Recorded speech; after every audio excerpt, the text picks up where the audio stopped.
Some people long to be in two places at once. To accomplish this, they will stand on state borderlines, eyes closed, arms spread, breathing in the chaos they've created. They will say to the stars, "Look here, motherfuckers. One foot's in Ohio and the other is in Michigan, and there's a whole lot of limbo in between. Ain't that something?" But I have a hurricane within me.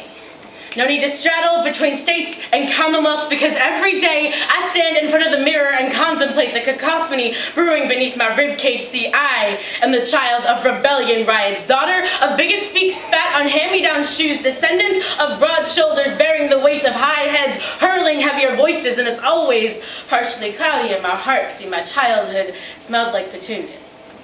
I remember how my father would buy them by the caseload, convinced he had a green thumb. He'd work outside for hours in the front lawn he never had as a child, planting flowers he'd only recently discovered the names of in hopes of growing something from calloused hands. But you know, nothing ever grows from a garden watered by a red temper. My father is a man with muted vocal cords and has never asked me about my day, but I still call him Daddy. Our house didn't have a white picket fence, and one side of my family is a different color than the other, but we had a yellow Labrador retriever, and my mother always knew how to say good morning, even as she swept rainstorms under the rug. Uncle, I will never get used to sitting in your kitchen knowing below me there's a gun arsenal in your basement, knowing you do not understand what the color rainbow is or how gospel music burned through my grandmother's iron eyes, but I do see you.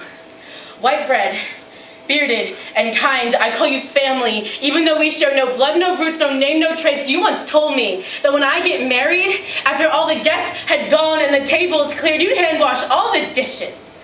I wonder if you'll keep your promise when word comes in that those plates can only be washed in certain states, because some people think my heart is upside down. Uncle, my hands will be waiting in the sun so I can show you how you cannot fix what is not broken, so I can show you how I want to grow weather veins with this woman, so I can show you how we have something other than confusion in common. Uncle, my grandmother is buried in the ground where barefoot souls saw northern freedom, where women's voices cut through men's tongue lashings of inequality like a letter opener tears the barrier to a first paycheck. My father's brother wanders hood streets at night looking for a home. He no longer has the keys to. His nieces hoard time behind bars because their boyfriends didn't have the balls to. This is my stock.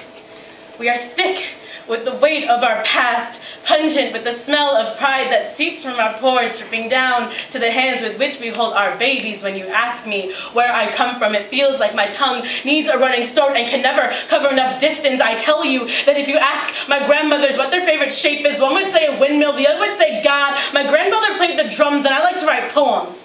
I tell them that black and white skin tones combine to make the red blood my heart pumps into oceans every single day, and that the word minority is too small to fit my soul, so call me hurricane. With the history loud enough to rock grinning stars, turn borderlines into faulty tripwires, my roots are planted in patchwork imperfection, and sometimes, y'all, that's just enough to bring me peace. Thank you.